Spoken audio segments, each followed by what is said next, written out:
Yan mga idol, kakasa tayo ng pamain nyo sa panggulyasan. Ang tawag dito sa amin mga idol, patamad. Ang finished product na ganito. Yan. Plastic lang yan mga idol na may ilang pirasong crystalite at saka pakintab. So ituro ko sa inyo kung paano yun natin ikasa sa kawil. Rekta na to mga idol. Panggulyasan to. Ito mga idol ilagay sa buya. Yan, ganyan lang kakapal na plastic mga idol. Tapos pakintab na. Ang pakintab niya mga idol isa lang. Ganito ako gumawa ng patamad mga idol. Ewan ko lang dyan sa inyo, sa inyong lugar mga idol.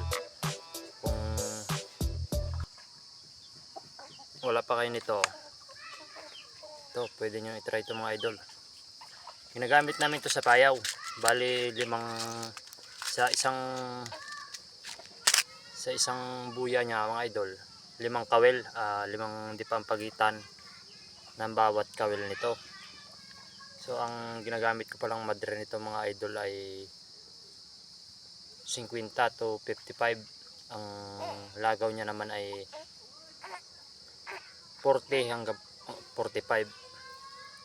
Agwat lang siya ng 10 dipa sa